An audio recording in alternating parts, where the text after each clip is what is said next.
Hello, welcome back. Wonderful to have you back again. It is us once more. I am Hazel.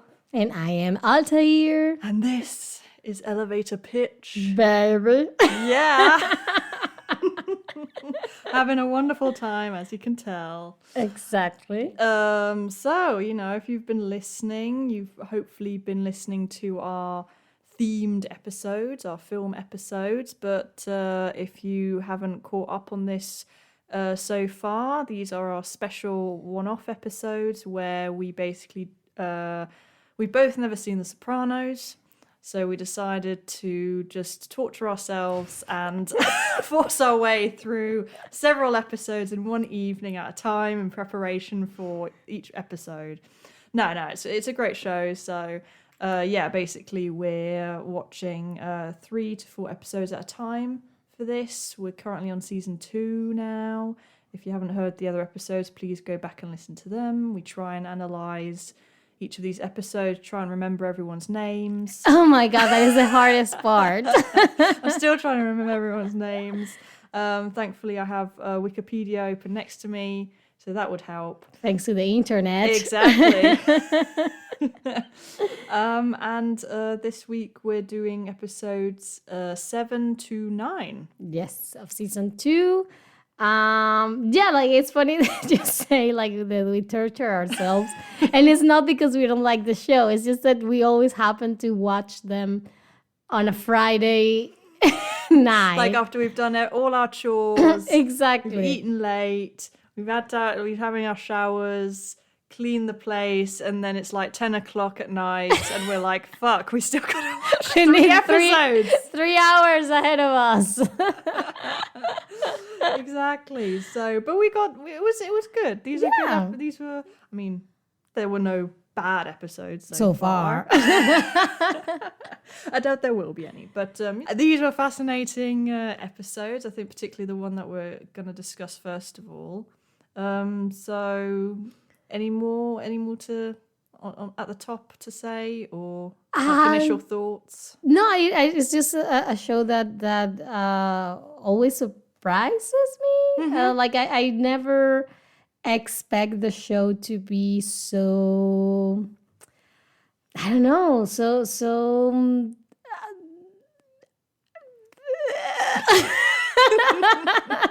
Google There's that. Exactly what the variety in 1999. That's the direct quote. No, it's just that I don't know. It addresses so many different topics, and it's so meta, and it's so. For a show about mobsters, you don't expect them to touch on like existentialism, exactly, and Sartre, and yeah. But I really find it very interesting. So yeah, that's all I have to say. Let's start. Let's go for with it. Episode number 7. D-girl. D-girl, if you know what I mean. I know, it sounds like an innuendo, doesn't it? But I was looking, because it says here title reference, right? I looked it up and it says it's a shortened title for development girl, used mostly in film and TV, and that's what Chris calls one of the characters. Exactly. Yeah. It's funny because I always, whenever we are watching the show, I always try to copy and notice like the name of the episode so that I have it on my notes. This time it didn't happen, so when I googled the number of the episode, it was like D-girl. Was there a D-girl here? Like I don't remember that scene. That's a different scene altogether. Yeah. Interesting. You see, even us, even we learn something. Exactly. I did not know what D-girl meant. So. Yeah. It's development girl. You dirty people with dirty minds. Yeah, exactly. So I guess we go into it like the way we do it. We kind of go through because there's always several different plot lines, different characters, mixed, threaded together throughout the episode. But I think it's just easier to go through each story chronologically. Yeah.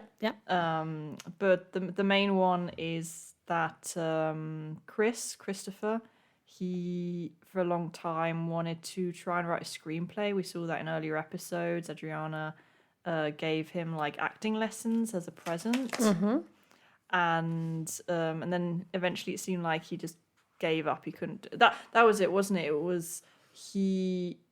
I think he. One scene reminded him of his father, who's Exactly. dead, and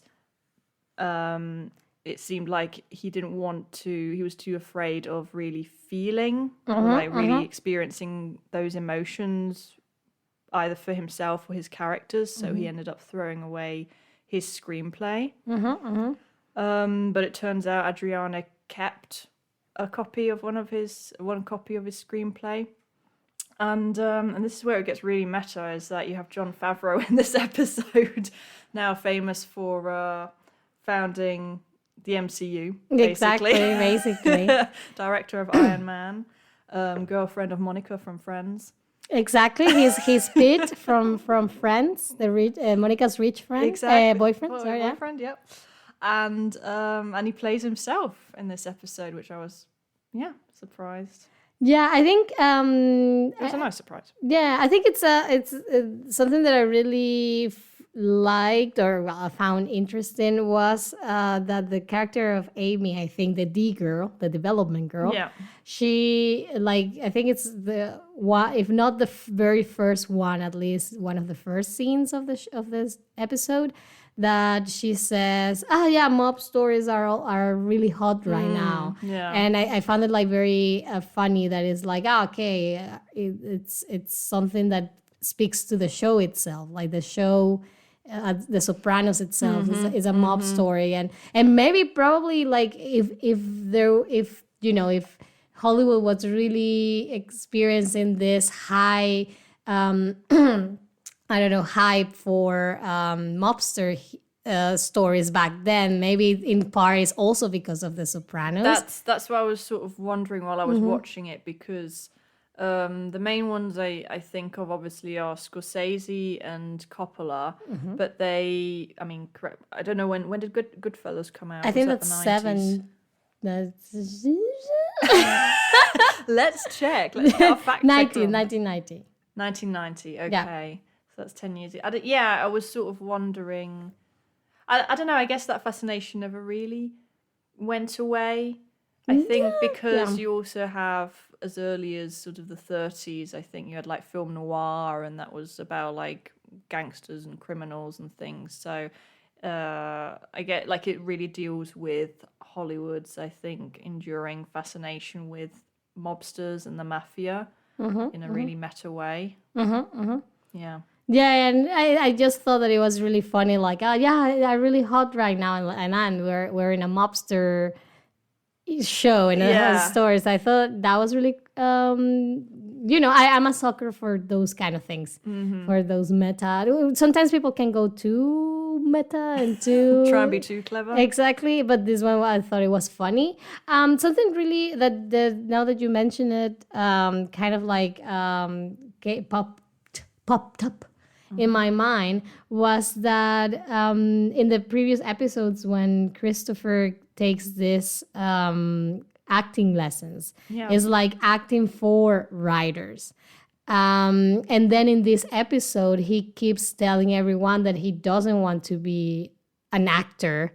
He wants to be a player. So I think that was really interesting in the fact that that's maybe why he was tempted to quit the whole thing, because he was forced in this class to be in front of the camera and deal with all of these emotions and deal with, the relationship with his father, that maybe that experience also like kind of made him even more aware that, okay, I cannot deal with being in the spotlight. In the spotlight, yeah. I would just want to be like behind it. I want to be the one who creates the story. I want to be... Which I guess is sort of indicative or representative of just the mafia in general, that they sort of work in the shadows, they work behind the scenes, everything's sort of underground, So, I guess that's sort of part of that. Yeah, definitely. As I was speaking, I was also saying, yeah, that's what a mobster does. They pull the strings, but From are behind, not, yeah. but are not in the thing. Yeah. So yeah, and so he finds his connection, Christopher, basically through his cousin, whose girlfriend is working with John Farrow. Is it the girl? Exactly.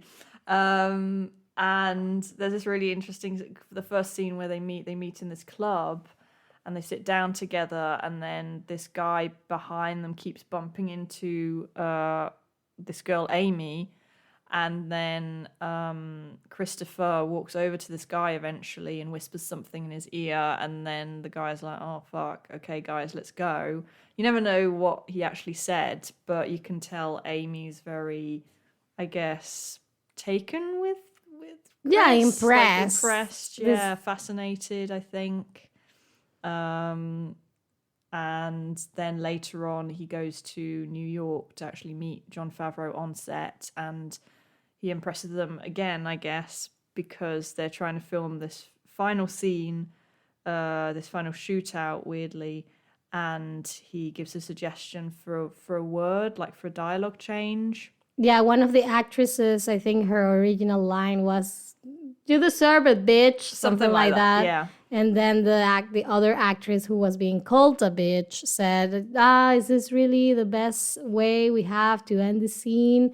Blah, blah, blah. And then Christopher being there, said, why don't you call her a Brookla? Something like that. Something like that, which is, I think, is it Italian for cunt? Or something like that. I mean, what I understood was that, let's say, how would you say cunt in Italian? But this is the kind of podcast we are. We kind of just Google swear words in Italian. No, what I understood is that, I mean, like the association that my brain made was because he said something. She's from Brooklyn, right? Mm-hmm. So for me, Brooklyn sounds like Brookla. So I thought it was something like that. But yes, he does eventually say, like, Jon Favreau asks him, what does that mean? And he says, cunt. Mm-hmm. But I just thought that it was the way that people from Brooklyn call each other cunts. It's just a Brooklyn term. Exactly. I mean, it's not Italian because it says that maybe it's just slang. I don't know. Maybe it's slang. It was Italian. Apparently, cunt in Italian, and excuse me to all of our Italian audience, it's ficca or figa. Okay. Yeah, fica, pussy, cunt, fico, and a fico, it's fig. So you gotta be careful. You gotta be careful. So if you're asking for a figo and accidentally say figa, then the guy at the vegetable stand will not look kindly upon you. You're like at the farmer's market, like enjoying the beautiful scenery of a beautiful historical Italian village. And like, io quiero. No, I don't know how to say it. One fica. La tua fica. Was? How do you say? ¿Qué? I guess. ¿Qué? Yeah. So be careful, guys. This is a public service announcement for all of you visiting Italy soon. Exactly. Just remember, if you're lusting for figs, just be careful. Figo. So yeah. So we will check. We will double check with our Italian friend.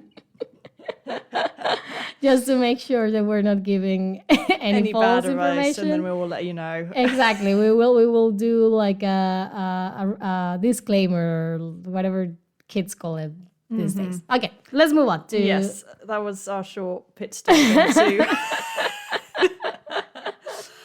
Yeah. So anyway, then John and John's quite impressed.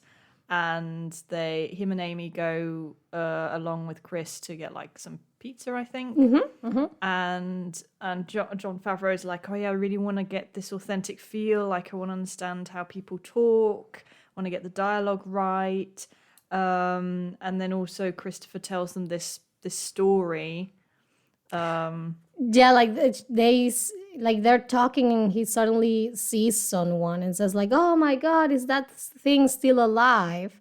And then like he says, I would you tell, and then we cut to this image of a woman whose face has been Badly melted, burnt. yeah, exactly, melted, burned. Wow. And Christopher says like, would you believe me that she was a hottie, Yeah, a really beautiful woman a couple of years ago. exactly. And then he tells the story that apparently she was dating, or met some mobster at a club. Exactly. Started giving him a blowjob. Exactly. And then when he was about to finger her, he realized that there was nothing to finger. He found a finger himself or something. No, like he found that it was a transgender woman. Yeah. And the mobster got so upset that then he burnt her. Yeah, with acid, yeah. Exactly. So he told this story, and they both, Jon Favreau and Amy, were like, oh my god, like fascinated by this idea of violence and the mobsters and the unapologetic attitude of the mobsters. So. Yeah. And and then Chris sort of hands him his script and hopes that John will read it and hopefully might, produce it. But then the next time he stops by the hotel, John's not answering. So instead he goes to Amy's room. And she explains, oh yeah, we had like a really late shoot, so he didn't want to be disturbed. But I read your script, and she starts giving him some feedback on it, some advice, and things develop. One thing leads to another. The developed girl develops. Like she starts giving him some notes very close to him. Yeah, very intimate notes. Exactly. And then eventually they end up having sex. Chun, chun, chun. Yeah. Christopher's a real piece of shit. He is. Yeah. I mean, there's this idea of like the mobsters and this thing of they see something, they just go out and take it. And take it, yeah. And I guess it's this sort of parallel faces, I guess, of mobsters. I think that they can be quite polite or nice or charming at first, as long as you stay on their good side. And then if you do something to upset them, then, you're in trouble. Yeah. You always want to be on the mobster's good side. Exactly. Exactly. And I think that was quite fascinating with this episode, that it demonstrates this fascination that Amy and John have with Chris because he's a mobster. But then it doesn't shy away from showing the dangers of getting involved with that world or someone from that world, because then the next instance where John meets up with Chris like in his hotel room, they're sort of talking, he wants a bit of like I said, bit of advice on dialogue, and then for some reason Jon Favreau asks him if he's strapping, I think, like, so if he has a gun on him, and Chris just like lifts his trouser leg and reveals a gun and just throws it, at Jon Favreau, and he's like really quite overwhelmed in that moment, and you can tell like, okay, the stakes suddenly got quite a lot higher for him. Yeah, no, I thought there was going to be someone was going to get hurt in that scene, because then Jon Favreau asks Christopher, like, have you ever, and then Christopher like, what? Ask me. How do you want me to answer you if you don't ask me?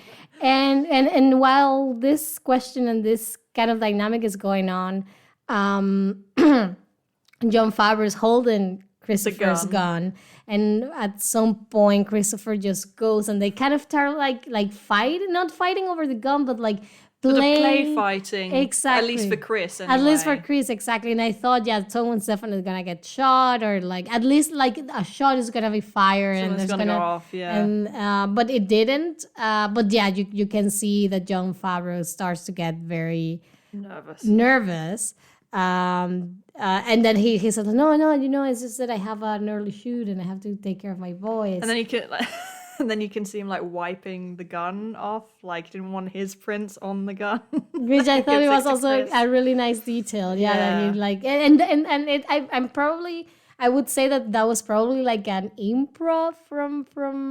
You think? Okay, yeah, because I think that there wasn't enough attention drawn to it, and like visually there wasn't like a detail shot of that thing. It's just very subtle that you see Something serve you out or something. Exactly. So maybe I'm wrong. Maybe the director said like, "Okay, John, wipe the weapon very casually. We're not gonna do a detailed shot of it. We're not gonna draw too much attention to it. We don't wanna feed the audience too much information." Exactly. Maybe that was the case, but I would dare to say, maybe it was maybe like a nice touch from John. Yeah. Hi, John. We are available. We are available.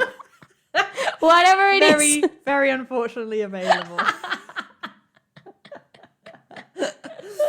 Oh boy, yeah. So then after that, so you could tell John that's sort of it for him. He doesn't really want to. Oh no! Then Chris asks him about his script, doesn't he? Some feedback, and John's very nervously gives him some feedback on it and his characters and changes that Chris takes.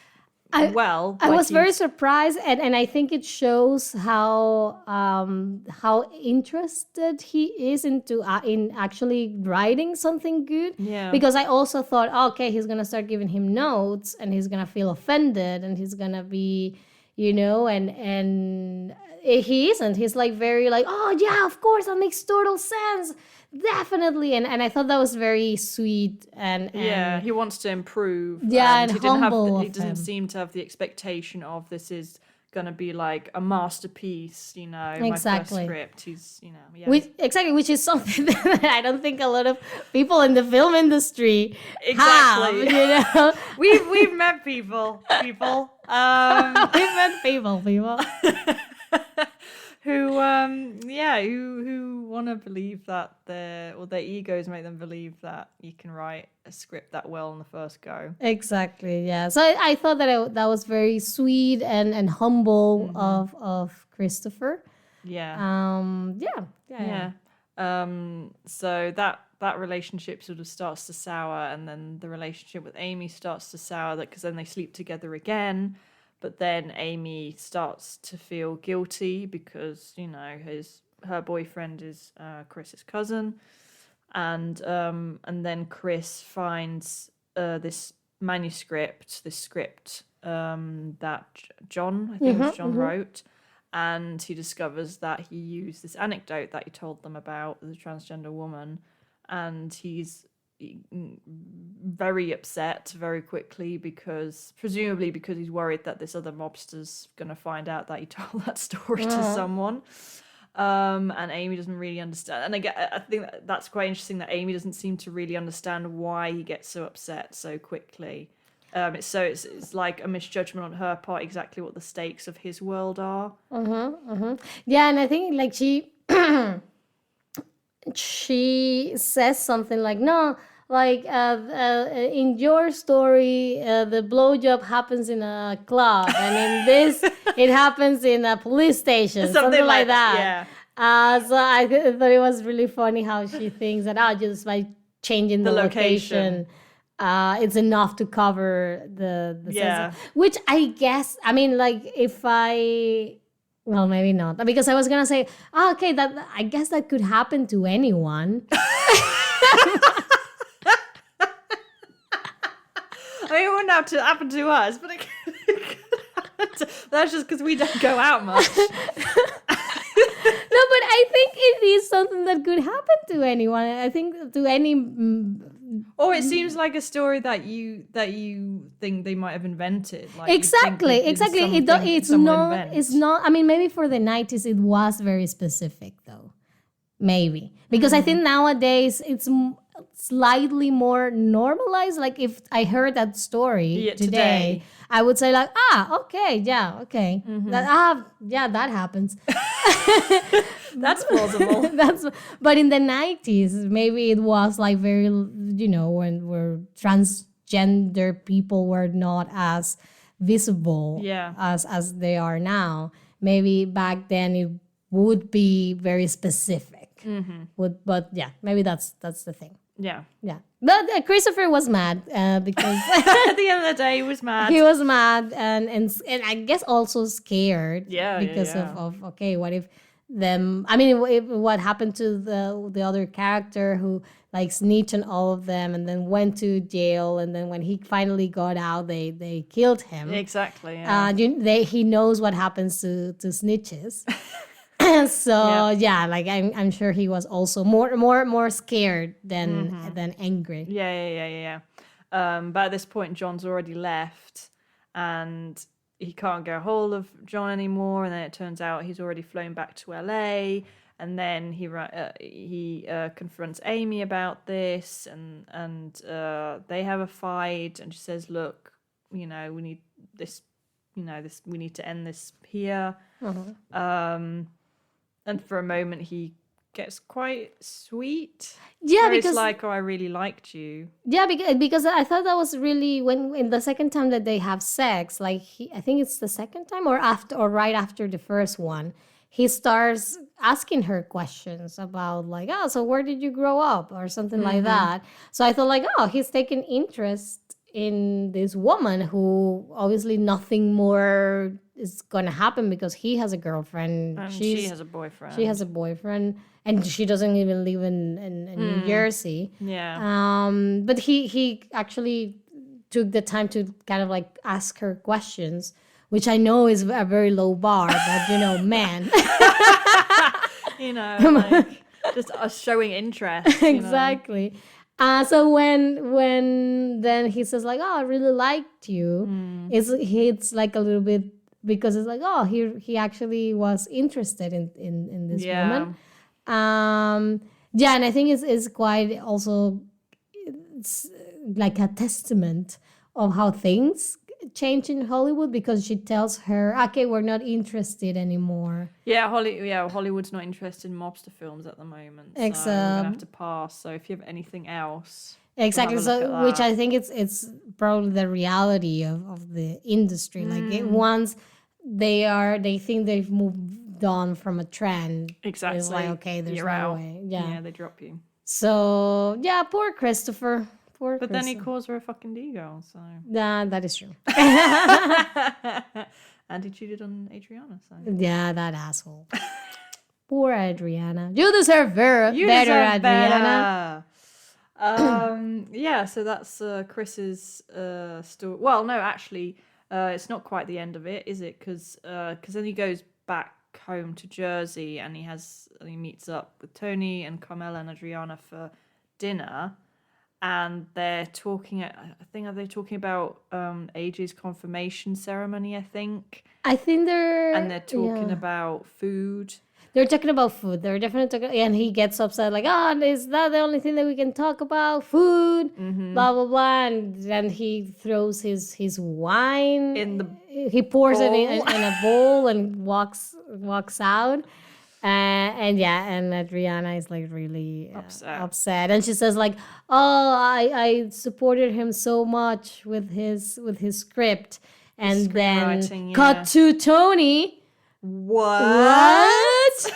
Which I thought, and I like my interpretation of that. What was that? Okay, he's worried that he's gonna spill the secrets on the scripts, but then it's not that worries him. It's more a thing of his commitment, of Christopher's commitment to the family, the family. So yeah, I thought that was like, okay, he's not scared of that, but it's more of a loyalty thing. Yeah. But what do you think is behind? You think Chris is just bored in a weird way with his mobster, or the mundanity of it? I think maybe I think he more than he's bored with it. It's just that I think he wants to do something else. I mean, we are 3-dimensional beings. We don't have just one side of us. So I think he just wants to explore. That's how I've been reading this kind of like plot of the character or storyline of the character, that that he just wants something more than just being a mobster. He wants to write and express himself in a different way, because I don't think there's a lot of self-expression in the mobster mafia community. So yeah, I think he just has. I mean, like we also see it with his the storyline with the father and his relationship with him, that he has a lot of things kind of like kept inside, and probably writing about it is the easiest way for him to let that out. So yeah, so you have so interesting. You have sort of the parallel between him and Tony. Then, like Tony actually goes to a therapist, Exactly. whereas for Chris, it's writing is sort of his therapy, I guess. Exactly. That's how I read it, but maybe that's how I treat writing. We're just pouring ourselves into these things, and it's really just our own way to deal process with trauma. our own trauma. But yeah, so Tony accidentally finds out about this, and then at AJ's confirmation, he goes up to Chris and says, he has a choice now. Like, either he can follow these other interests that he has, or he can give all of that up and commit himself to Tony and the job, basically.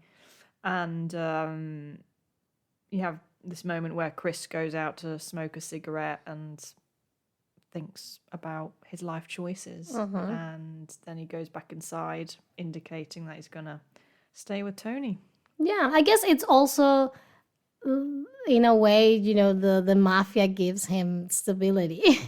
Like with Hollywood, exactly. Like what has Hollywood really done for him? Like they showed him this little side, and they kind of like filled him up with praise and with, oh my God, yeah, we would love to see you here. And in a way, they used him. Oh, totally. So I guess in a way, if you like look at those situations, then yeah, like being in the mafia, it's more comforting, and I have a family, and exactly, and he's sort of one of, not the boss, but like he's in charge. Exactly, like he has power and influence in a way that he doesn't in Hollywood. Exactly. So I think at the end it's like, okay, this is where, like, no one so far has screwed me over in this thing, even though it's really. That's coming. yeah, exactly. But up until that point, it's like, okay, this is a safe place for me, even though it's really dangerous. Yeah. So yeah, let's just stick to that, to what I know. Exactly. So that kind of leads into sort of the other two storylines that sort of come together at AJ's confirmation. One is AJ himself, that he takes, I think it's a Meadow and some friends, and they take Carmela's car without asking. And then right at the beginning of the episode, he manages to damage the wing mirror of the car. And so obviously, like, Tony and Carmela, have to have a conversation with him about this. Very stern, firm conversation with him. But AJ's sort of very chill the whole time, and he basically starts talking about the fact that life's absurd and that God is dead and life has no real meaning. It becomes like really philosophical, and that really takes Tony and Carmela aback. Like, they don't really know what to say. Exactly. And even Meadow kind of like builds into that, no? Because when they're giving him a bad time in the kitchen and trying to, and it's the first time that we hear AJ saying all those things, I think Meadow comes down to pick up like some water or juice or something. And then she also says this thing about suffering, like, in life you only have these two there's two choices. I think it's boredom and suffering. Which I think this thing is really funny because they go on a little bit about it, and I think Tony says something like, "Well, you're gonna be choosing suffering if you don't go to your room." Or Exactly. Yeah, something like that. Yeah. I thought that was quite interesting. That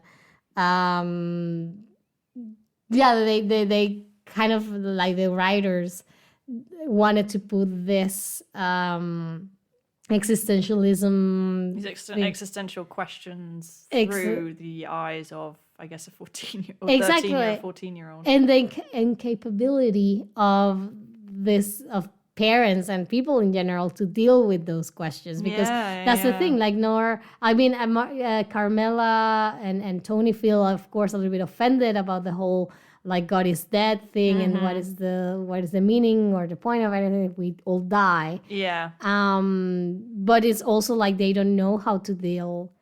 They don't know how to answer those questions. How to answer those questions? No one does. No one does.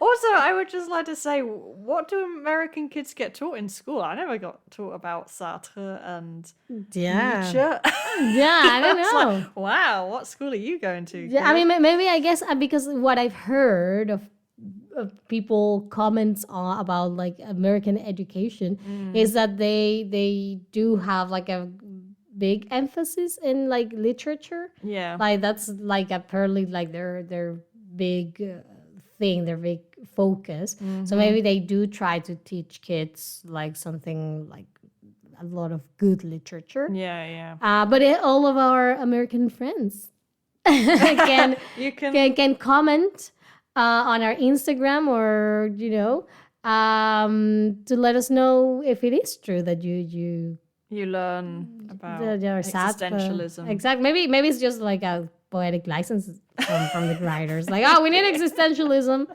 so let's say that he's reading Sartre. Exactly. That's cool. Exactly. Because then I think he's also sort of searching.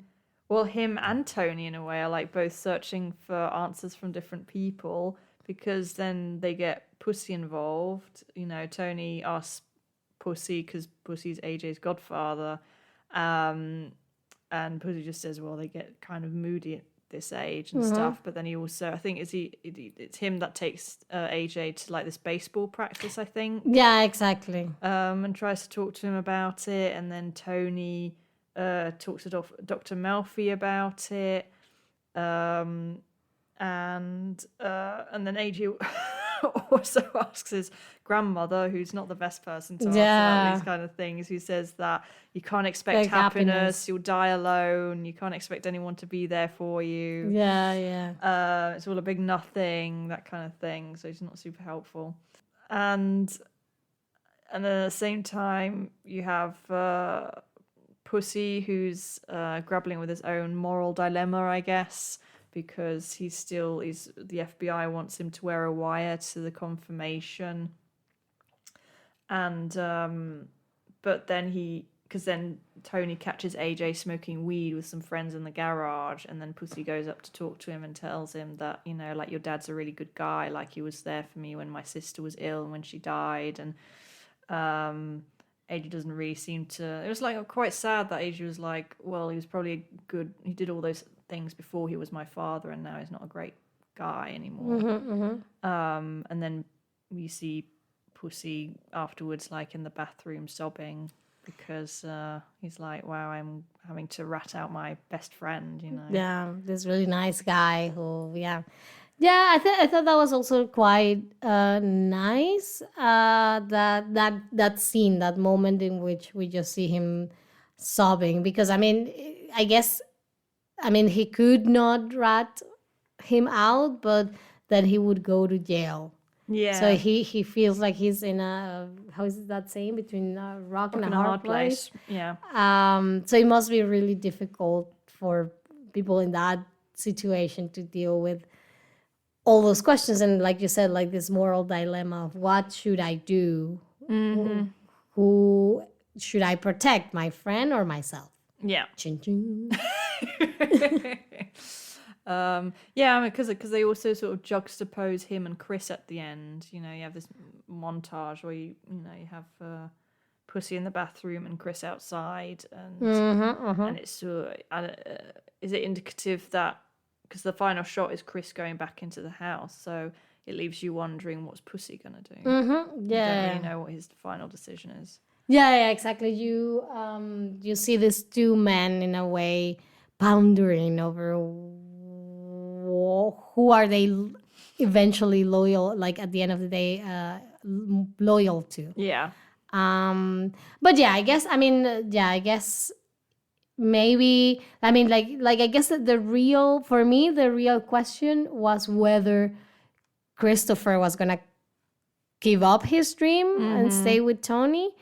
Because I think like I knew, okay, Pussy is not gonna not rat out Tony. Yeah. But I think it was like a really nice final scene of him like crying and like the FBI just hearing the sobbing over the mic. Yeah. Yeah. But do you think this is sort of the show in conflict with itself because of the meta commentary, you know, that it's like they wanna, I guess, you know, they have, I guess they're like Hollywood, you know, they obviously have this fascination with the mafia, otherwise you wouldn't be making a show about it, but at the same time it's trying to make sure that people don't glorify it and that you still understand these are not good people to be around, you know. Yeah, I mean, I don't know.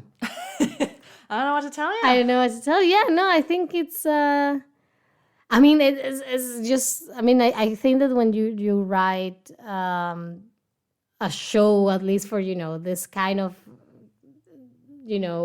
good show, Yeah. you want to make the characters complex, and this complexity immediately means okay, they're not gonna be completely good or completely evil. You have to see all these shades because they're human beings. It's I think I don't know I don't know if by the time people was that concerned with not glorifying the anti-hero. I think that I mean I don't remember anything from the 90s. No, Neither do I.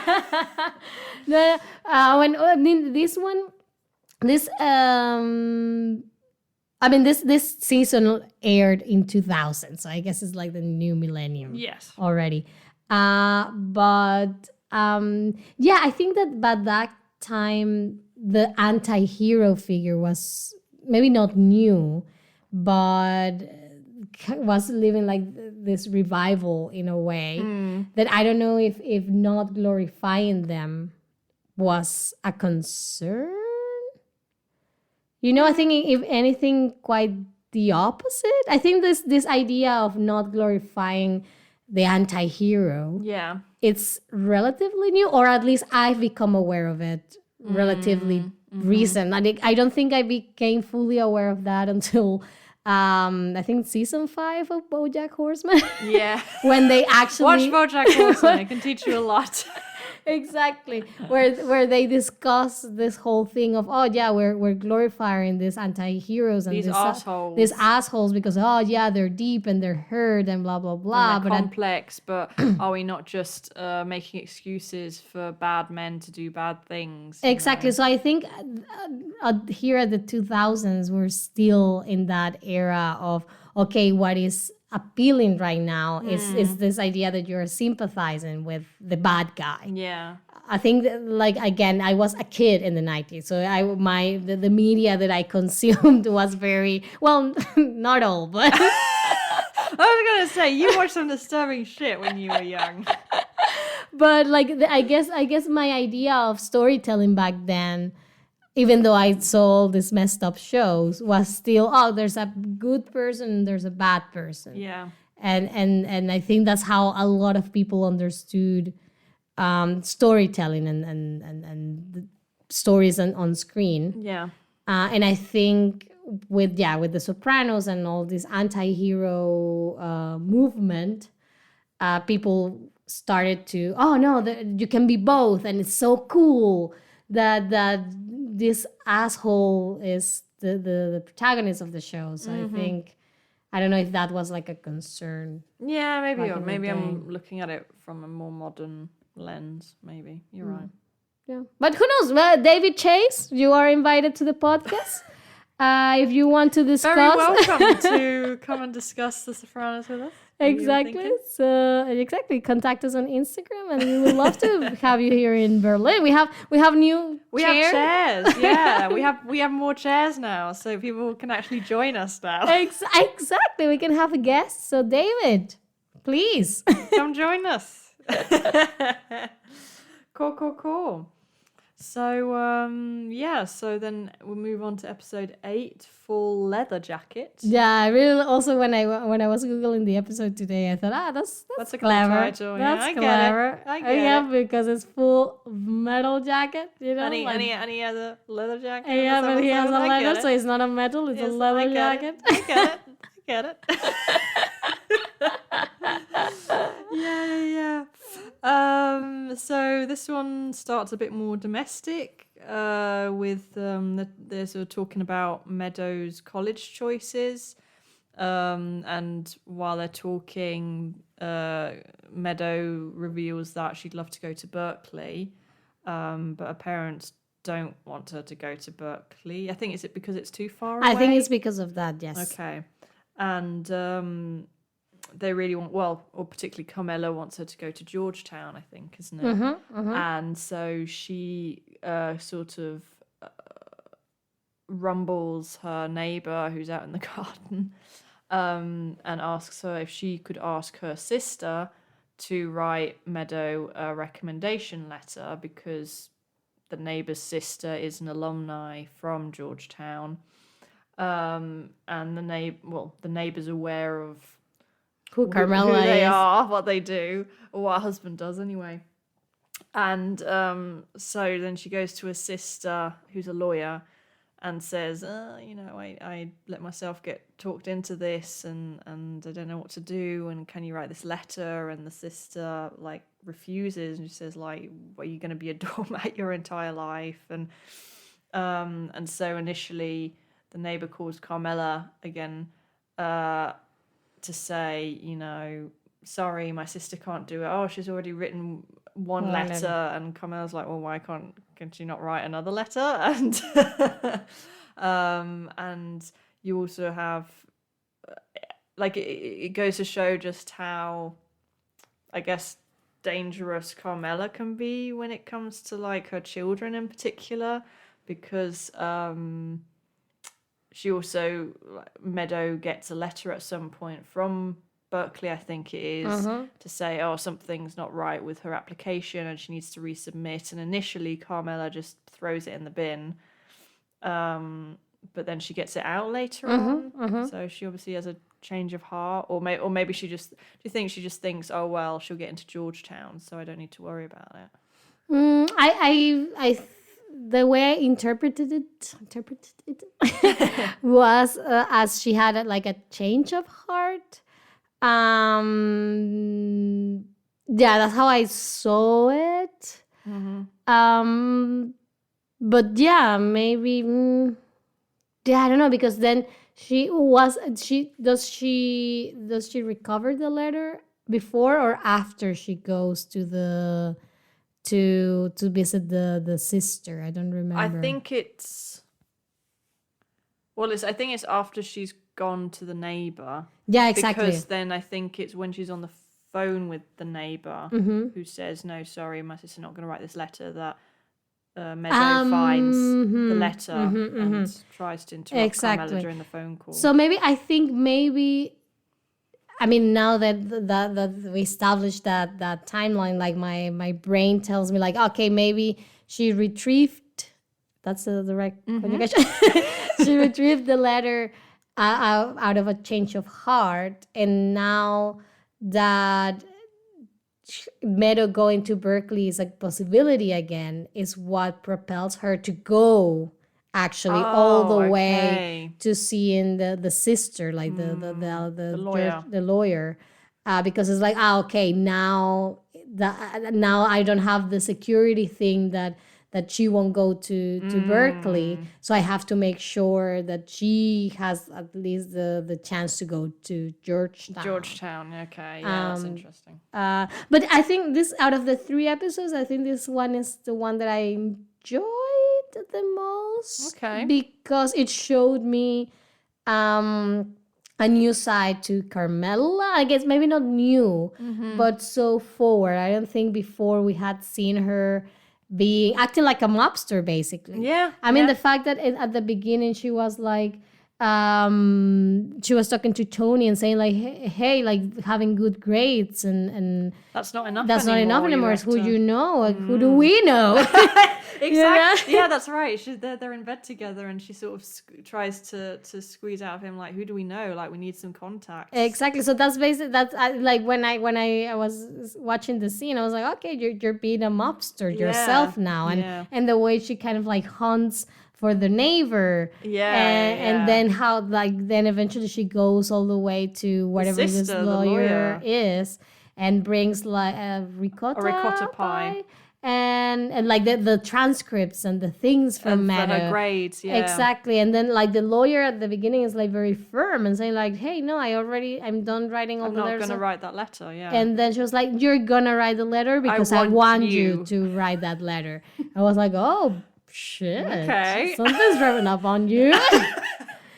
So and then the lawyer's like, are you threatening me right now? And Carmela does sort of the typical mobster thing of like, no, I just want you to consider, like, look at what I brought you, and just and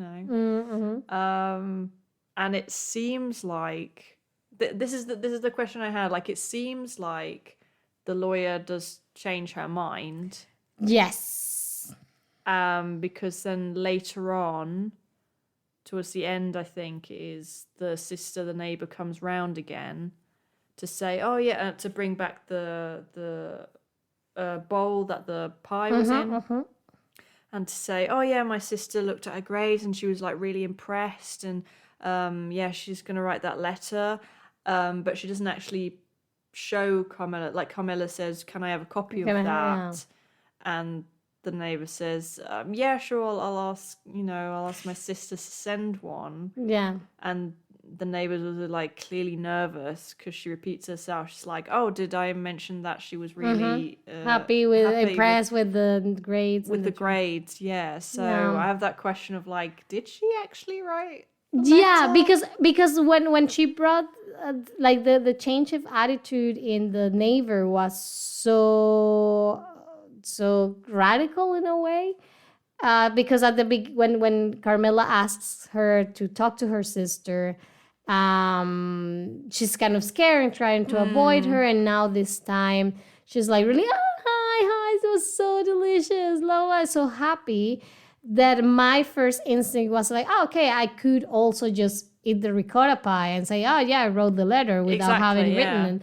And that's what's to say they didn't throw the ricotta pie out? Exactly. So, but then, like, when Carmela asks for the copy, I was like, okay, so she doesn't trust or believe, or she wants the insurance that she did. Yeah.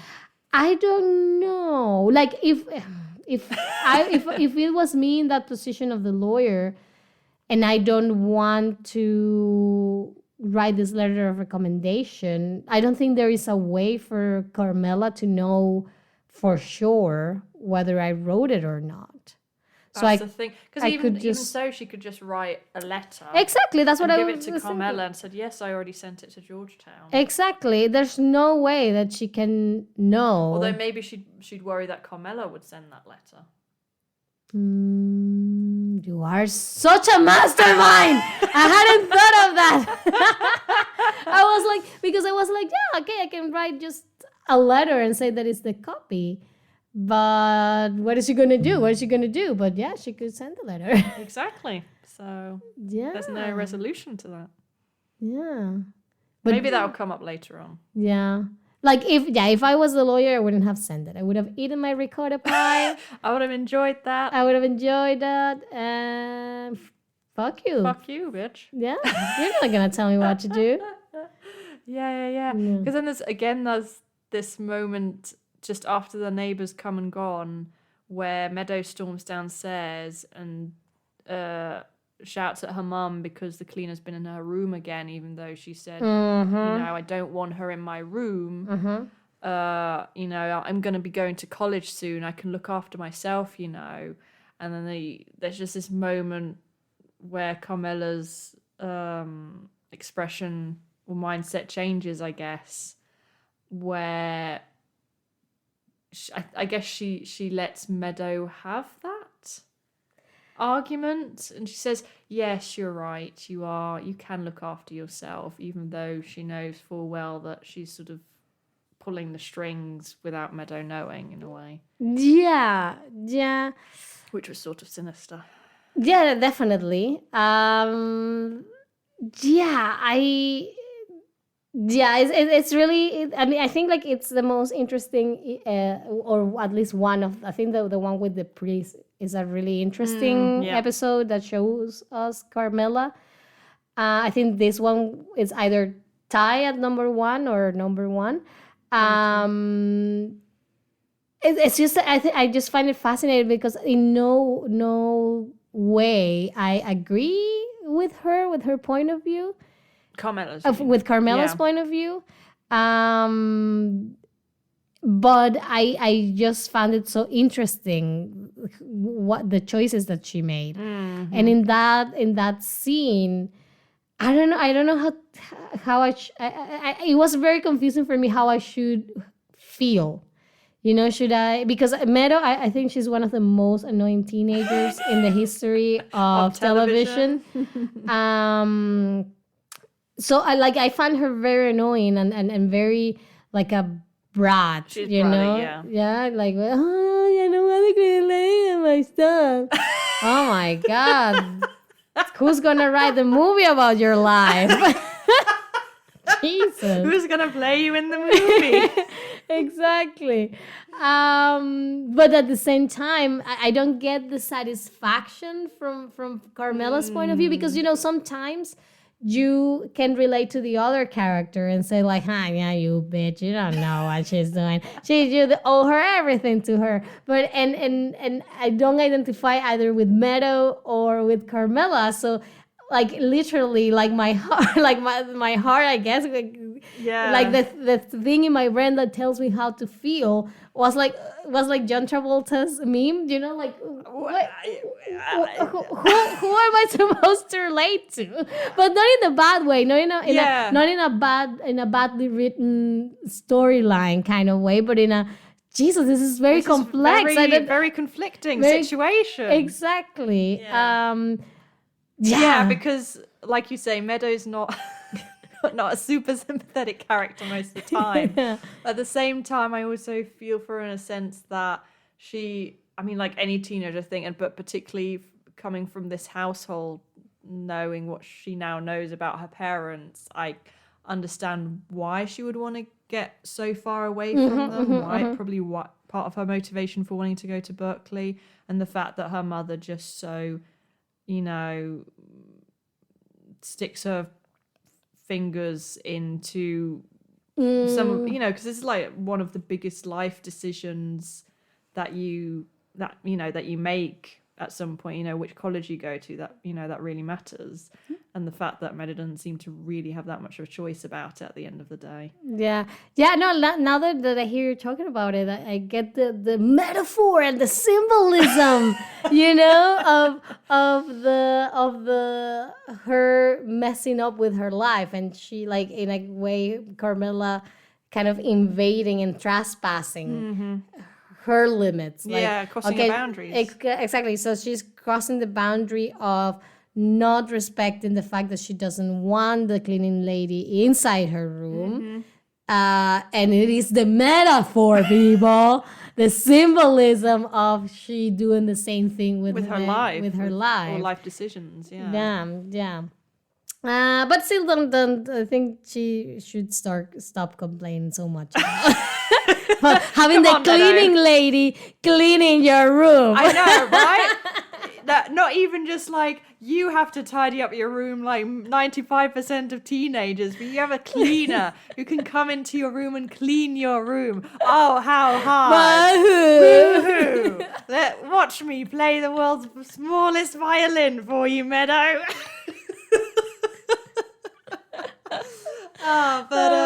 I mean, like, generally, like, Carmela's quite an interesting, like, fascinating character because she is full of contradictions. Where it's like she has this very Catholic, belief system, believing in God and sin and redemption, and trying to repent, sorry, for your sins, but at the same time, like in that episode with the priest, she sort of admits she picked this luxurious life or this materialistic life in spite of knowing what her husband does and what is done in order to provide that life.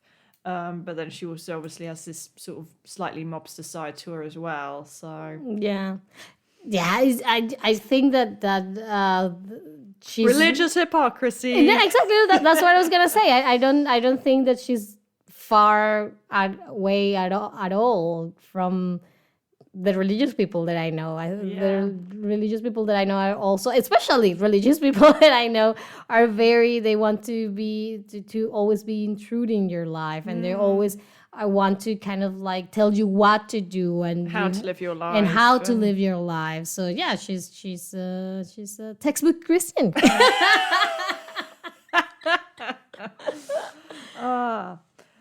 Yeah. So that's one storyline, and then the storyline that gives this episode its title is we have Richie back, and it kind of starts with because Richie ran over this guy Beansy with his car Yeah, a couple of episodes ago. And so Silvio and Paulie go and talk to him at the beginning and say, you need to build a wheelchair ramp for Beansy for when he comes out of hospital. And Richie does not take kindly to this, and he thinks this came from he learns that this came from Tony. And then he kind of changes his mind grudgingly. So then he sends, but that's the thing, like I think he sends people round to his house, and the wife doesn't want to let them in, but it seems like they kind of force their way in anyway because they don't want to tell Richie that they haven't done it. But then I think later on you hear it being said that they basically just ripped everything up and haven't been back, from what I heard. I don't remember that said bit. that I can't remember who.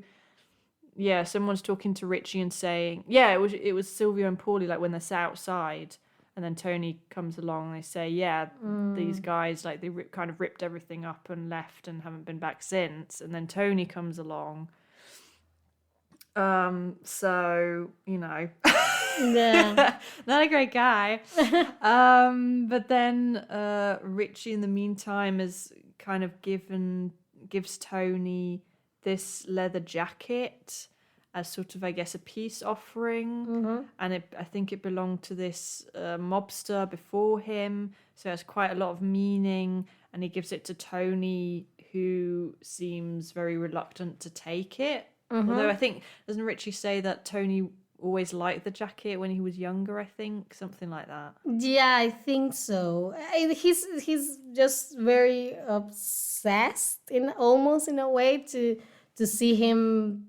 I guess to see him wear the jacket, but also to receive some sort of appreciation from Tony. Yeah. Because even when he gives him the jacket, Tony is like, "Oh, okay."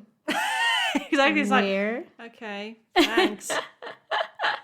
And then and he was like, come on, put it on. And then he very sort of reluctant. He's kind of like, okay. Yeah. Obviously feels uncomfortable putting the coat on. Yeah. I don't know if it's a thing because I get Richie wanting to I guess to see Tony accept this peace offering of this nice gesture. Yep. I get that, but I also find his obsession with hearing that he likes the jacket and that and wearing it kind of off-putting. I don't know. Yeah, because it's that's weird. Because then when he sits down, when they mention this thing about the workers, then he asks Tony, "Where's the jacket? Why aren't you wearing the jacket?" And Tony's just like, "It's in the car."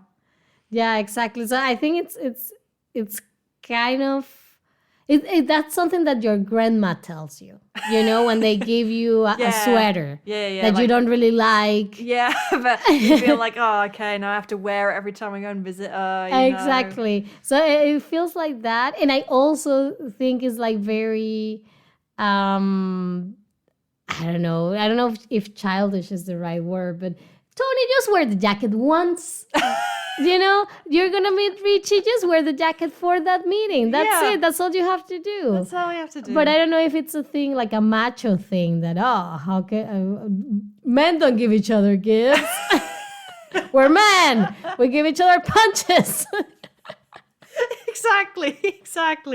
Yeah, because I guess it's obviously a kind of power play, isn't it? Because then the end to this story is that Richie comes round and starts talking to Carmela, and the cleaner and her husband are there to pick up a TV that Carmela is giving them. And to Richie's dismay, the cleaner's husband is wearing the coat. So Tony just gave it to the maid's husband. Yeah.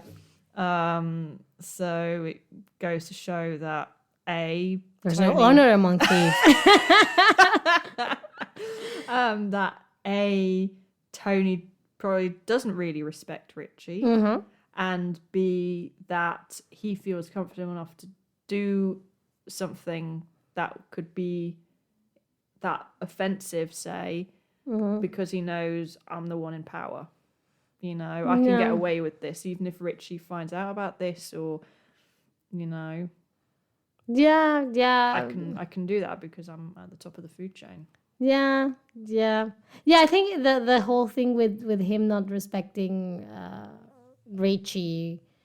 Yeah, I think that's very obvious. I mean, I think in the previous episode, like he also when he comes into the confirmation reception, I guess, like Tony says something like, we hid all the silverware, like pointing that okay, so that you don't steal it.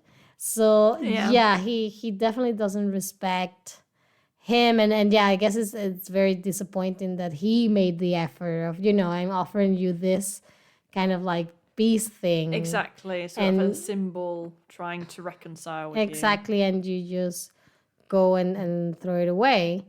Well, not throw it away, but give it away. So yeah, I think, and I'm not surprised that at least until the next episode, we don't see Richie really acting on this feeling of being offended and being done wrong by Tony. Maybe it will come up in the next 3 or 4 episodes that we need to watch. But up until the last episode that we watched this time, it was quite the opposite. No, like I would have thought that okay, this is gonna unleash hell. Now he's gonna come after him because he didn't wear the jacket. In a kind of like in a John Wick kind of way. Really? This is the inciting incident? Exactly. This is the inciting incident? It's the inciting incident for this murder spree. I thought this was gonna be the health loser, the inciting incident. Yeah. But at least up until now, it hasn't been. No, not yet. And I think it was actually quite also interesting that he was just hurt and like really like, oh. Yeah. Yeah. That's true. I think it's very interesting how the show really makes an effort to show this man, like, yeah, they kill, yeah, they cheat, yeah, they do all these horrible things, but they also have feelings, and they also Yeah. get hurt and they also cry, just like everyone does. Because they're human beings. Because they're human beings, especially women. uh, but I think it's quite an interesting perspective to show of this man who very commonly get portrayed as I'm very macho, very tough, nothing can hurt them. And you show them here like, no, they do get hurt, not only physically but also emotionally and spiritually.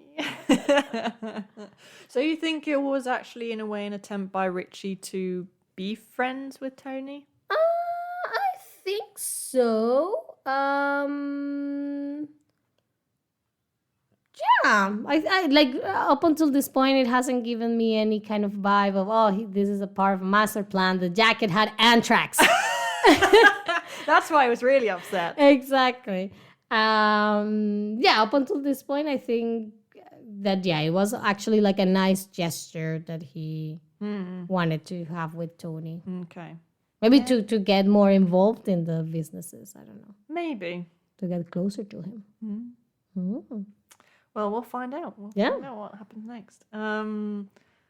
Yeah, and now we come to the most climactic storyline Yes. of this episode. So we come back to Chris, who at the beginning kind of storms into Adriana's mother's house because Adriana left him and is staying with her mother at the moment after the way he behaved. But that was the thing, because in the last episode when he got upset at the table, they were also talking about weddings, weren't they? Yeah, Marriage and proposals, and why hasn't he, when's he going to propose? So he goes there and he has a ring and he proposes to her. And Adriana, she's such a fool. She falls for it. Yeah, she says, I love the ring and It's I so love beautiful. you. I love you. Yeah. So they get back together, but it seems like he's recalibrating his life, I guess. That he's put away the Hollywood thing and he's just really focusing on the mob life, but also Adriana. Exactly. Sort of showing his loyalty. Yeah, I guess exactly. now. Exactly. That's a really nice way to put it.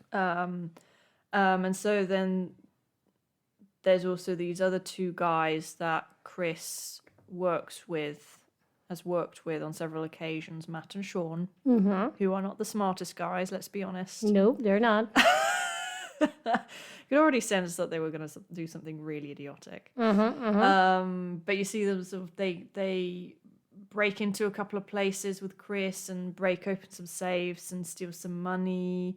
But they also they go to see Richie and they try and ingratiate themselves with him. They try and get on his good side as well by, I think, saying some stuff about Chris because Richie's not a fan of Chris because he's hit Adriana in the past, who's Richie's niece. Exactly. And then they try and really awkwardly in the men's toilets try and start up a casual conversation with Tony, which doesn't go well. And then that other Italian mobster that Tony brought over from Italy, Fulvio, he comes to collect Tony's cut from these jobs, this safe cracking jobs that they've been doing, and then takes another 1,000 for himself, so cons them.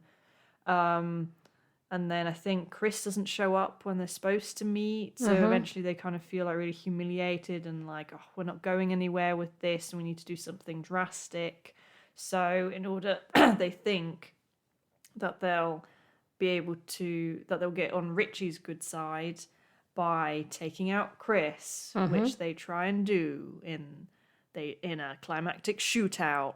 John, yeah. Yeah, that was very surprising for me, that shootout. Yeah, like I that was like, kinda came out of nowhere. are they killing are they killing Christopher? Exactly. Really? Wow. Is oh that my gonna show? God. It's like, oh my God. Yeah, they just kind of do like a drive-by, don't they? Exactly. And then one of them who shot Yeah. Sean gets killed by Christopher. Mm-hmm. And then Matt just runs away shooting and like leaves Chris for dead. And then he goes over to Richie, and like Richie's like furious because he knows that if Tony thinks he had anything to do with this, it's gonna Big trouble for him. Yeah. Yeah. So he chases Matt away. And then it kind of ends with Chris lying in a coma in the hospital with everyone around him, and Tony not knowing how this could have happened. Exactly. So a bit of a cliffhanger. Yeah, exactly. A cliffhanger on what is going to happen to poor Christopher. Yeah. Yeah. Interesting. Yeah, I think this was a really nice, interesting episode. Like, again, my favorite storyline was the Carmela one. But I do like that because I think sometimes the show looks or feels very, I don't know if what's the right word, but like the events that happened in an episode sometimes don't seem to have a consequence later on. Or at least for the next episode. Exactly. And here it's okay. It feels a little bit more fluid. Okay, like this thing is a consequence of this, and this is gonna propel all this other shit to happen. Yeah. So I think it's kind of like a high in the narrative of the show. Yeah. Yeah. So we come to the final episode for this episode. From Where to Eternity. Oh. Yeah, so I think I spend most of the time in the hospital, I think. Or a lot of time in the hospital this episode. So, yes. But this is another one that sort of deals with morality and particularly like religion, what makes you good, what happens to us after we die. These existential questions. Exactly, the questions we all have. So it starts with Chris is obviously in the hospital still, and there's a moment where he's clinically dead for a minute. They say his heart stops and they have to take his spleen out. Yep. But he survives. And during that time, Carmela actually prays for him. Like, she finds a room and she prays for Christopher and asks, is it Jesus or God? I forgot. I think she asked Jesus. Yeah, I think she asked Jesus, yeah. I don't know how much. They're the same person, Hazel. I don't know why I'm making this up. But yeah, she prays to Jesus to save Chris and give him sight.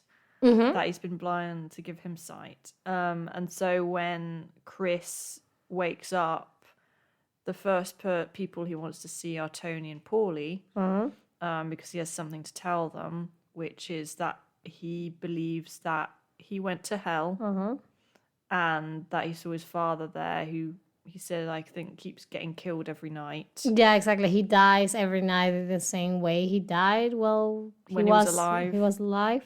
Yeah. And he says that he has a message and the message is just 3:00. So I don't know exactly what that means. Tony doesn't really take it seriously. He's just like, it was just a dream. He was on morphine and had a bad dream. But interestingly enough, like, Paulie is very disturbed by this, and he starts having nightmares even. And interestingly, I think when he goes to visit Chris at one point, he says maybe he didn't go to hell, he just went to purgatory. And I think it's not so much trying to make Chris feel better, but to make himself feel better, hoping that, I'm just going to spend, I think he says, I counted it all up and I'm going to spend like 6,000 years in purgatory before I go to heaven, which is nothing in the long, in eternity, that's not a big deal. But and he keeps having like nightmares about it. So then his girlfriend gives him the advice maybe he should go to the psychic that she went to see. But that doesn't go well because the psychic seems to be communicating with people that Paulie has killed in the past, including the first man, I think, that Paulie killed. So Paulie doesn't take that well. And then he goes to his priest. That was really funny. He's like, I donated a lot of money to this church. I should have immunity. Exactly. You failed. I'm not donating a cent anymore. Exactly. So it was kind of interesting seeing this character, this mobster who has a very questionable morality, shall we say, but then at the same time seems to...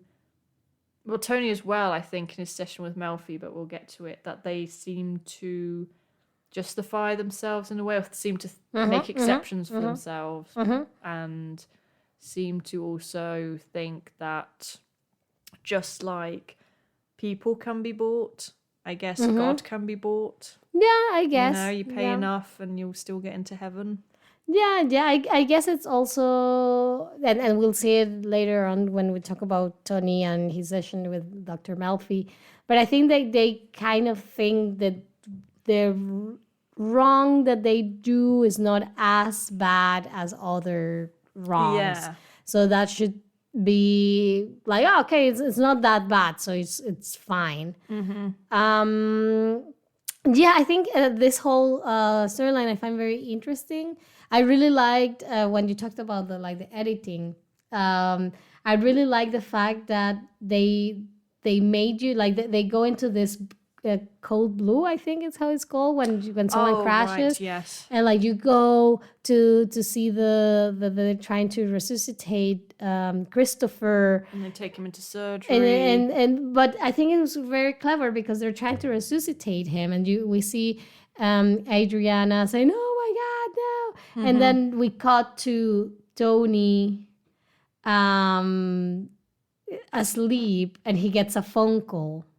Oh, that's right, yes. And I thought, oh my God, they waited until the first 10 minutes of the next episode to kill him. Why didn't they kill him in the last episode?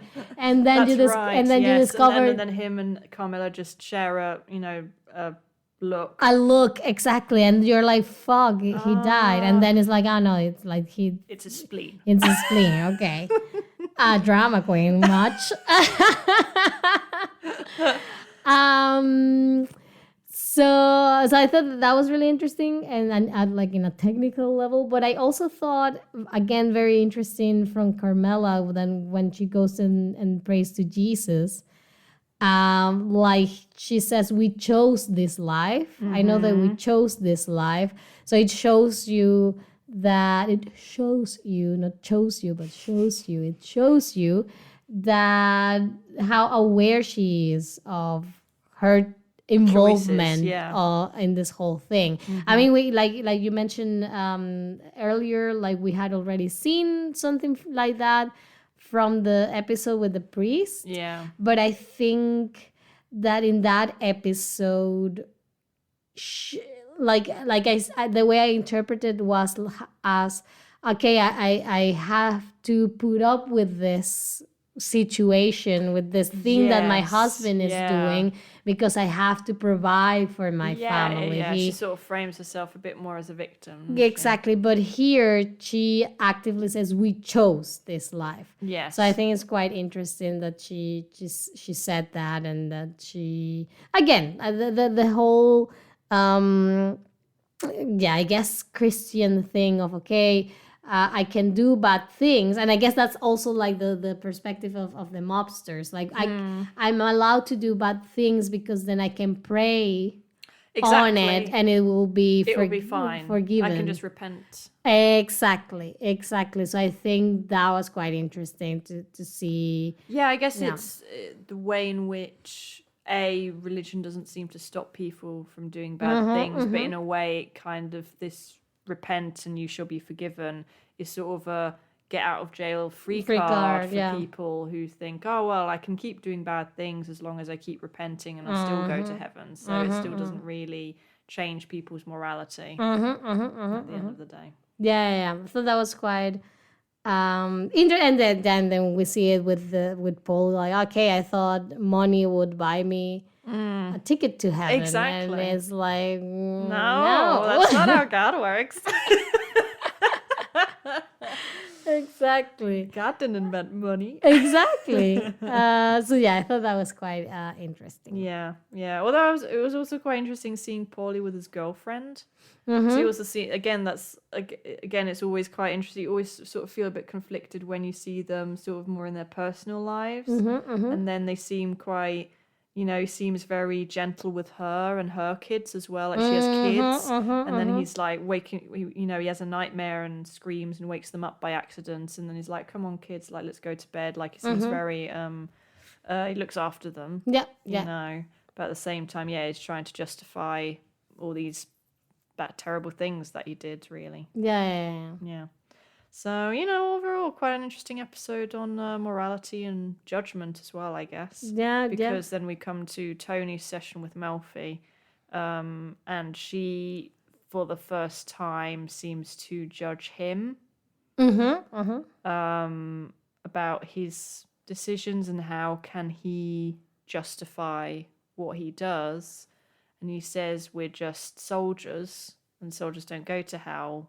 And everyone knows what the stakes are, and that's why, and he seems to draw like I'm not one of the worst kind of people, like sex offenders, child molesters or rapists or whatever. Yeah, and then he even says like, okay, like Hitler, he deserved to go to hell. Yeah, Mussolini, and Pol Pot. Exactly, but not Christopher. Yeah, exactly. Yes, yeah. And then Melfi has sort of, her own breakdown with her therapist because she's like, oh God, all this time that she's been working with Tony, she hasn't judged him, or she's tried not to judge him, and this time in these very delicate circumstances, while his nephew's still in hospital, she seemed to, judge one of her patients, and that sort of weighs on her as well as a therapist. Yeah, I don't know. I think it's I don't know how I mean, I guess that's what you go to university and train for it. But yeah, how as a therapist you don't judge people because I mean there are things that that are in a way, at least to my standards, they're not that bad. Everyone goes through that but there are some things that some people go through and experience that how can you separate yourself from also you being a human being with judgments and opinions, but kind of like separate yourself from that when someone is telling you, I feel like like hitting my girlfriend every time she does this and that. So yeah, it tells you how complex this therapist patient dynamic is. Exactly. And so while this is all going on, they're also looking for the guy who shot Christopher. And this sort of brings Pussy back into the fold because he tells his FBI agent, like, I think Tony suspects something that he gave me this look or something like. So you can tell Pussy's on edge, and he's like he really wants to find the guy who shot Christopher, because if he can bring the man to Tony, then he's sort of on his good side. Exactly. Which he then does. Like, some guy comes along and gives him the info. And when does he? Oh, that's right. And there's actually because then there's also this moment where Tony insults AJ. Oh yes, like really. Him really. and Carmela are having this fight. Yeah.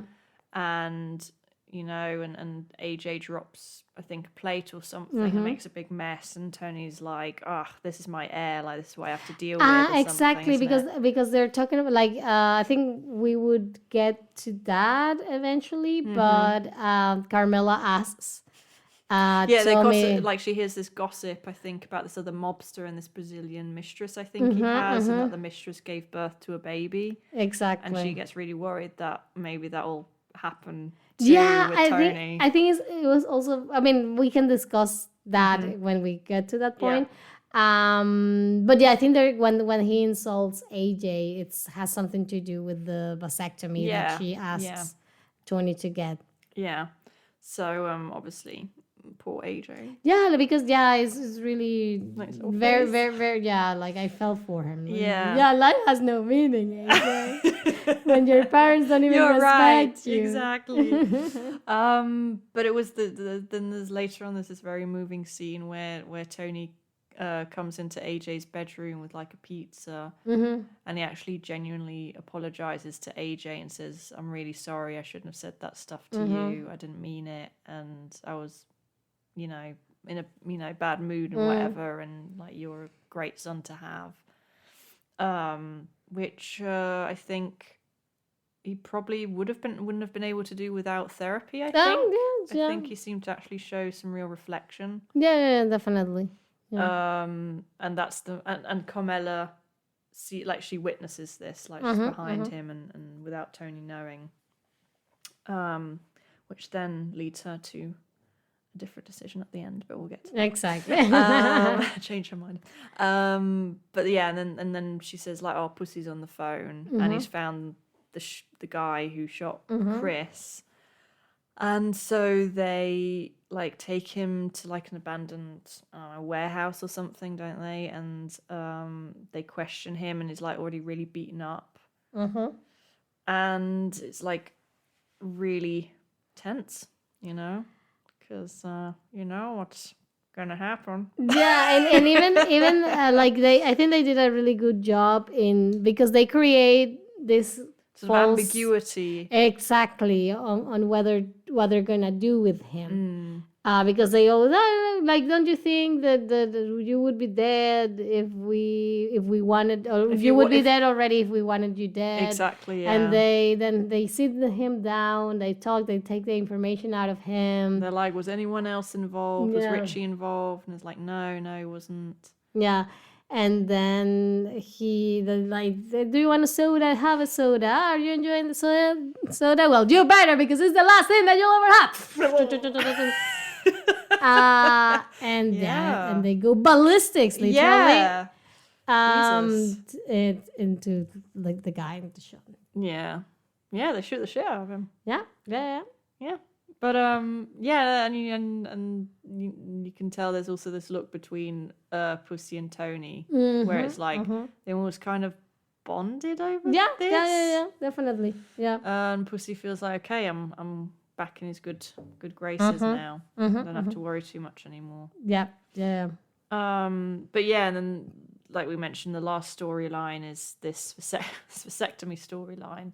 That so Carmela hears this gossip, and she worries that with all of Tony's affairs, that he might eventually get someone pregnant.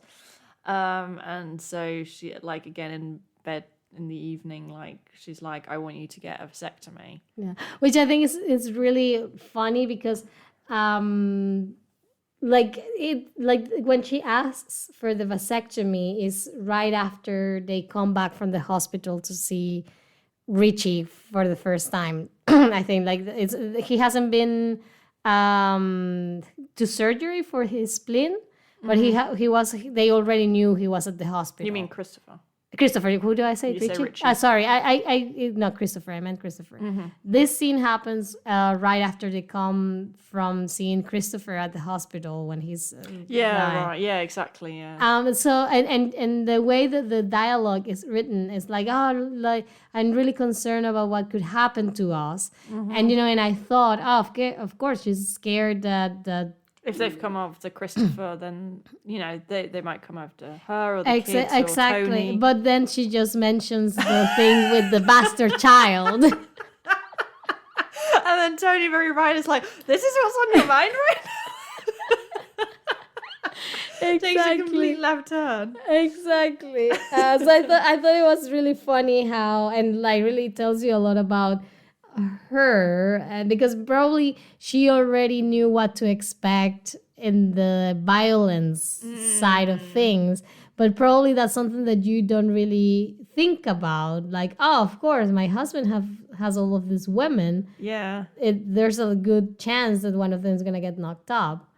And what am I gonna do? So what are we gonna do? So I think it's It's really all about reputation, exactly appearances for her. Exactly. So really interesting. Yeah. So, and then he's like, well, he obviously doesn't want to do that, and he's like, his answer to try and calm her down, to try and reassure her, he's like, I think. Because he also says, "Oh, I ended things with My lovers, with my mistress, like months ago. Why are you still going on about this? And I had it tested for AIDS before I did anything with her. I was like, okay, dude, that's not the way exactly. That's the men's idea of being considerate. Exactly. I didn't give you a sexually transmitted disease, darling. Why are you upset? And so she leaves the bed then. She like can't even stand to like be in the same room as him. And then they have this fight in the kitchen, and AJ overhears, and then later on, what do you think changes his mind on the because he's seen that because later on at the end of the episode he says, yeah, I'll do it. Yeah, I don't know really, like what I don't know if something happens. No, I don't know, have any idea of why he I don't know. I don't know. I have no idea. What do you think? I haven't thought about it. I don't know. Really. Do you think talking about protecting the family? I don't know. Because they've taken out Chris's shooter at that point. Haven't they? And killed him. I mean, I can't remember because then afterwards Tony and Pussy have like a dinner. I can't remember what they say. Yeah, though. Exactly. Because I don't know. Maybe it's something in that conversation that triggers it. But if you watched this episode, let us know why. What do you think he changed his mind? Yeah. But anyway, he says, yeah, I'll do it, and then weirdly she says, no, I don't want you to do it now. And he's like, okay, what is it, like constant flip-flopping? And then she says, I just want you. That's all I ever wanted. And then sexy times. Finally. Camilla gets some, finally. Gets her cannoli.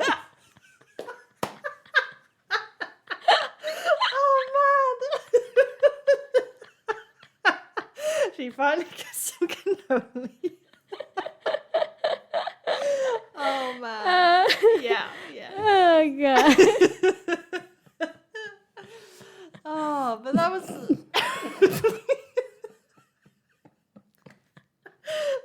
unnecessary. What? My comment or the scene? The cannoli. What do you think? That seems integral to the development of their relationship. Oh man.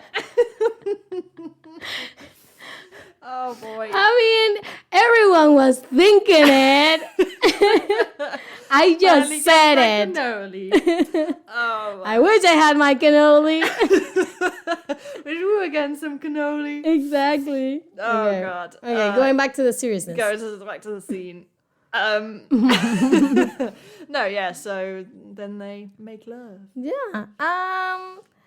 What do you think now? I revert the answer to you. Like, what do you think she changed her mind? Because I think I at least I have. Well, because she does say, well, Meadow's going to college now. Shall we have another baby? Okay. I don't remember saying I was. But then she says, I just want you. So I don't know whether it. I don't know. No. Yeah, because then I didn't know when she said that. I thought, okay, is it really about another baby? I don't know. Yeah. I don't either. Because it's also, I mean, I'm not a person who wants to procreate, But like, do you really want to have another baby At this after point? so many years? Yeah. It's like, get a puppy. Get Or a is garden. Or is it, I mean, I don't know, is that her way of keeping Tony? You know, if they have another baby. No. I don't know. Yeah, it's true. Yeah, I don't know why she changes her mind either. Yeah. Because the script says it. They needed to have one sex scene in the one episode. season, so And they said, like, hey, it might as well be the two people who are married. exactly. Yeah. Yeah, I'm just looking over my notes. I'm just trying to think if anything happens in between. Yeah, because I like when she changed her mind, I was like, Oh. why? But yeah. I mean, do you think it has anything to do with her conversation with Christopher? Because she goes to Christopher and says, I prayed for you. And I asked Jesus, our Lord and Savior, Jesus Christ, to, those aren't her actual words, but sorry, to give Chris vision. And then we find out that Tony told her that Chris went to heaven. And then Christopher corrects her and said, no, I went to hell. And she realizes that Tony lied to her. Yeah, that's why they have the discussion at the kitchen, because she's upset that he lied to her again. Okay, so that had nothing to do with it. Sorry, just a quick recap for you guys. That got us absolutely nowhere.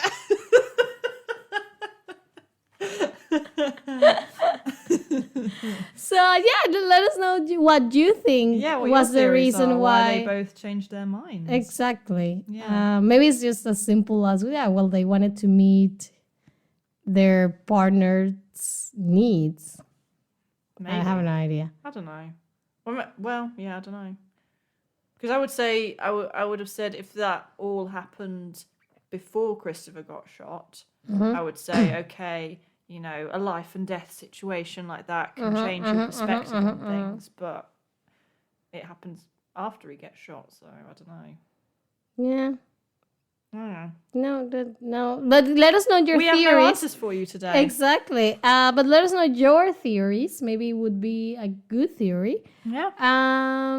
Yeah, and I guess that was episode 7, 8, and 9 of season 2 of The Sopranos. We're nearly there. We're almost there. We only have one more binge week episode, one more The Sopranos episode. So make sure to watch episodes 10 to 12? 10 to 13, I think. 10 to 13. And so that you can join us and follow a little bit more the conversation. And it's been lovely chatting to you again. Of course, it was a really nice talk. I hope you all also enjoyed it. Remember that you can follow us on elevator_pod. for a second. No, elevator pitch. Elevator pitch _pod. Yeah, is that? I don't know. You're in charge of social media. This is a good start, guys. So, what's our handle again? No, I'm pretty sure it's elevator pitch _pod, right? Yeah, I think so. It's just that I don't remember what I was saying. I lost my train of thought. Sorry. This is what happens when you do too much sugar. Elevator pitch. Yeah, exactly. Or like, okay, let's just do it again. From the beginning. So it was really lovely to have this conversation with all of you. Hope you enjoyed it as much as we did. Well, I did. I don't know about her. But whatever. Yes, and remember you can follow us on Instagram through elevator pitch _ __pod. Pod with D, not with T. That's POD. exactly, pod as in podcast. And yeah, next week we will have musicals. Yeah. So I hope you like musicals. Yeah, if not, we're fucked. Unless, you hate the musical that we're watching and then hope that we make talk fun of bad it and about it. tear it apart. Yeah. Tear it apart. But you have to click on our episode to Exactly, to find out. So.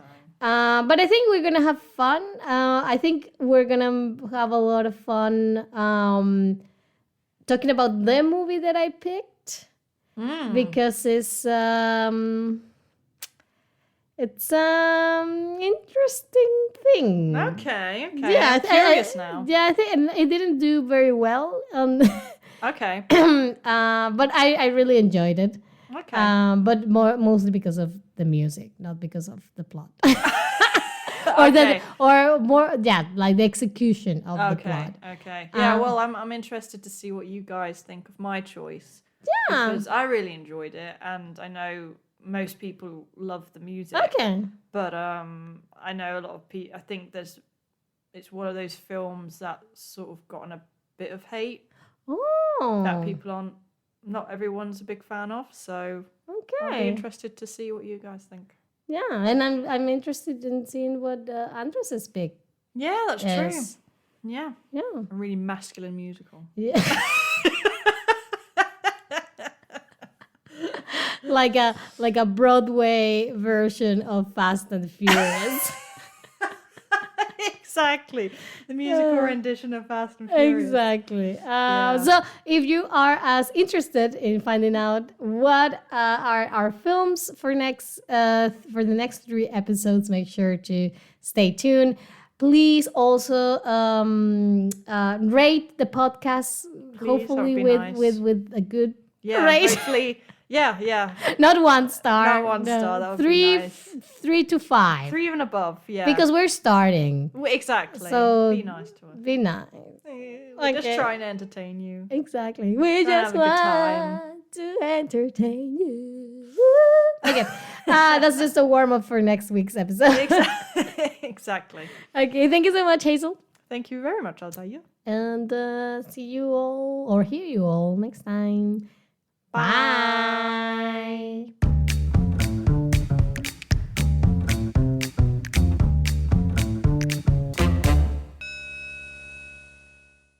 If you like this episode, why not hit that subscribe button so you'll never miss another episode?